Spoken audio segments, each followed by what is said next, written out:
from everybody for the good of everybody. And so that's kind of what. Well, because some parents, we're not saying that he's wrong or right, but I know with some parents in our community alone, we do have, some people that said they're drunk, families that are broken, and sometimes those government-funded programs are a lifesaver to kids who don't have parents that'll throw them in the river and take them to the river. You know what I mean? I get what you're saying. But I mean, some of those things like that were important originally. They have the PAL program, they have Boys and Girls Club, that kind of stuff, or just any kind of government. I mean, I know government can't solve all of our problems, I guess. But sometimes there's programs that are put in place by us who voted in, and money that can save some of our kids from going to see Lori, and going to jail, or getting involved in drugs and things like that. I just had a question. Were you involved with the first election? Because on that one, there was 2 votes. You had to vote yes for the district and then yes for the levy. And I was told that you should vote yes for the levy or for the district, even if you were going to vote no for the levy, because by creating the district, you guys would be able to get grants. Can you tell me why you weren't able to get the grants? Because I felt like you guys told me that if I created the district, you would get a grant, and then you come back and you support whatever you got the grant for. I was not involved in that 2 years ago. I came on about 3 years ago, a year after it was formed. And the problem is, to get grants, you have to have somebody write the grant. And the people on the commission are like me. I have no idea how to write a grant. So you need somebody with the expertise to do that. And to know how to not only write the grant, but once the grant is given, you have to have it administered, because they have to be administered. Because people, private or public, aren't going to give you a bunch of money and say, okay, it's yours, just spend it however you want. They want follow-up, they want to know what you're doing, and this requires some sort of staff. And so that's why we need this. Sir, is it a quick question? It's a quick question. Okay.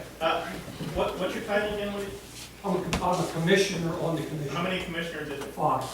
What do you guys do right now? We meet and we talk and we give moral assistance to, like for instance, a bike park in Trout Lake in White Salmon. People got together and formed a mountain bike park. Okay, we say, okay, that's a great idea. We put our name on the line, saying, yes, we support this, and that's all we can do because we don't have any money to give them to do that. Whereas if we had some money, we could actually fund some of these things in some of these communities. So right now, we're kind of in a holding pattern, and we're just kind of, we discuss educational programs, but we really can't do very much about it other than give moral support. Thank you. Okay, thank you. All right, Jeff, you want to say a couple of words? I mean, I know it's there.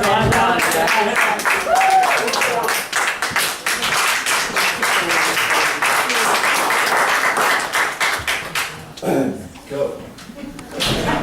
So I'll talk really quickly before Tom waves a napkin at me. Or Dave turns out the lights on this side of the room. I'm Jeff Baker. I'm running for West District Court Judge. And I'm a resident of Trout Lake. I've lived there for the last 20 years. I've been a lawyer for 27 years. I spent 18 years as a defense lawyer in West District Court. West District Court basically runs from Trout Lake down to Dalesport.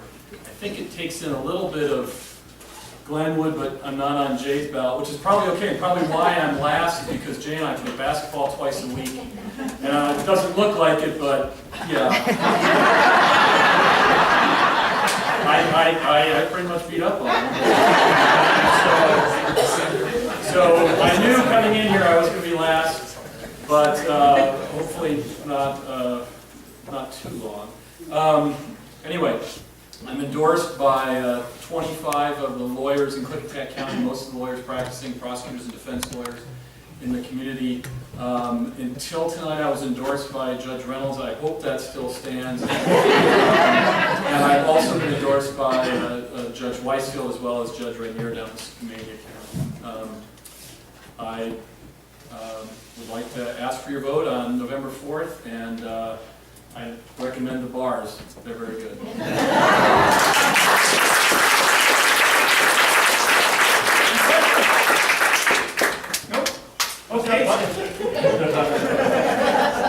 That leaves us with nothing but the initiatives to the people, and Norm was going to give us a quick rundown. We have initiative measure number 1351, number 591, number 594, then we also have a couple of advisory votes. I don't know if you want to mention those. But if we could, yeah, I don't know, 3 minutes or that. Thank you, Jay.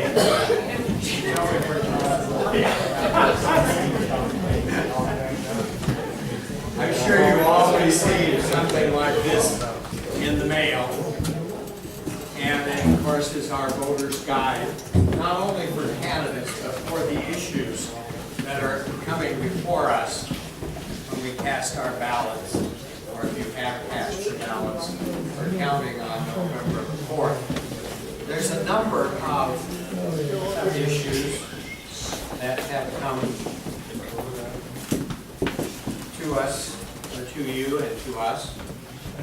The first one that I'd like to go over is Initiative Measure 1351. And you know, from when you first look at that, nobody, no parent wants to see their child in a large, packed classroom. I mean, I raised 5 boys, Mrs. Johnson and I did, and some of them had large classrooms. But I think the thing you need to think about in this, as the lady back there earlier asked about the McCleary decision, we're talking anywhere from $6 to $8 billion.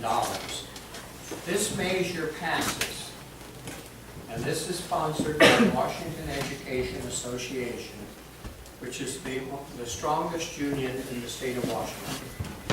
It's the union a lot of the teachers belong to because they have to. If this initiative passes, we're looking at least another $3 to $5 billion on top of McCleary. Now, I know that sounds funny when I recommend a no vote, because I have an education background. And yes, those probably would be the ideal things. But we can't afford it, folks. You can't afford it, I can't afford it, the state of Washington can't afford it. And so, personally, I would urge a no vote on 1351. Am I supposed to do that? Maybe I'm not. Initiative Measure 591 and 594. Those are the gun initiatives. I belong to the NRA, I'm endorsed by the NRA, and I'm going to tell you something. It's an old cliche that every one of you are familiar with. Guns don't kill people, people kill people. And you know, where we need to be emphasizing is mental health. When you look at things like Sandy Hook, you know, where that man was deranged. Columbine in Colorado. Those 2 boys were deranged. They took their own lives after killing others. We need to be looking at more mental health issues than we do taking guns away from people, because most people that have guns are good, law-abiding people. And I'm going to tell you something. If these pass, particularly the one, we can still go to our neighboring state and buy a gun. I mean, what's the use of initiatives like these?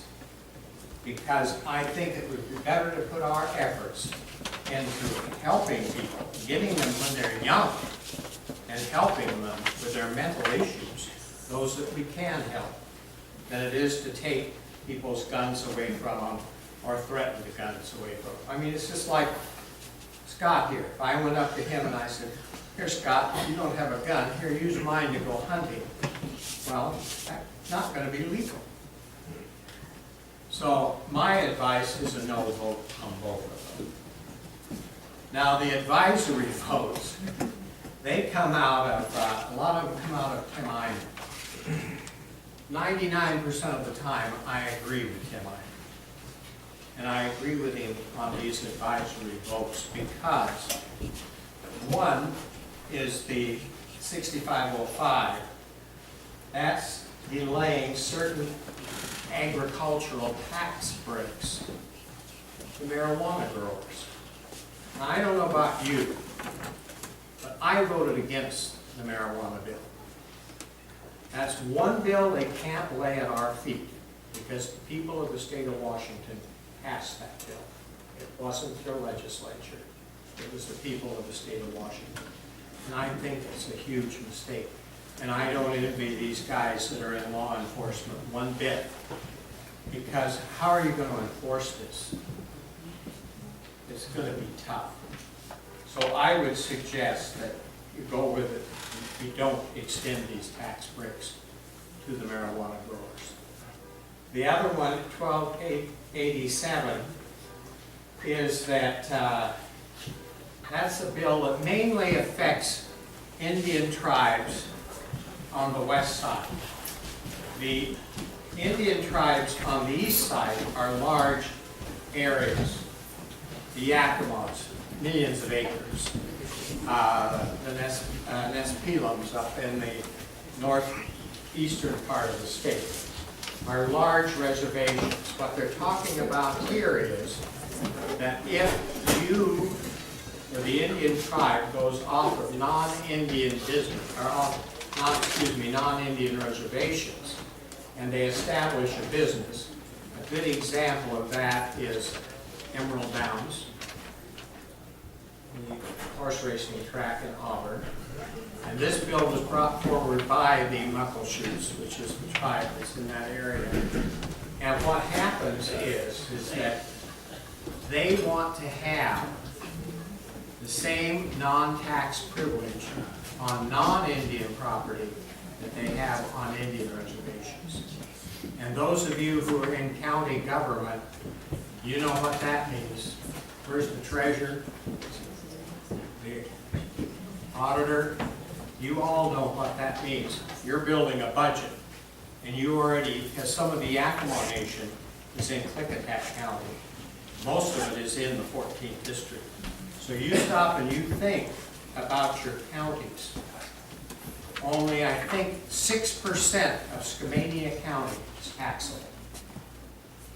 And that's because of federal and state lands. It's a little better in Klickitat County, and it's worse in Yakima County because of the Yakima Nation, the big firing range up at Sela, and those are non-taxable properties. School properties are all non-taxable. So I think we need to sustain these. I don't think we need to give them extra breaks. And so sustain. Greenwood? Okay, I was just going to suggest we hold our questions, but go ahead, Rick. No, just to follow up on that, Norm, because I came and testified against the, Yes. in the last legislative and spoke with you about that as far as the tribal, tax exemption for tribal was, basically it was a fairness issue for us as far as the, if non-tribal business has to pay tax and a tribal business moves in next door, it doesn't have to pay tax. They're gonna have a competitive advantage. And so over time, that would not, but I'm curious if you can shed some light as to why that was a hard thing as far as the legislature, why there was any support for that at all anyway. Well, you need to take a long, hard look at the makeup of the legislature. And I don't know how else to tell you this, but liberals predominate in the legislature. And this was brought forward, it was passed, and the advisory vote, of course, like I say, it's just purely an advisory vote. It will not change anything. It's just asking you what you think of it. Personally, I don't like either one of them. And I voted against them. But you're right, Dave. The more that the tribes go off the reservation, and if we do allow them to open up businesses, it could be opened up by one of us. And then it would have a tax exemption. If you can prove it's for economic development. Thank you, Norm. So I'm sure if you have more questions, Norm would be happy to share No, I more won't. information. And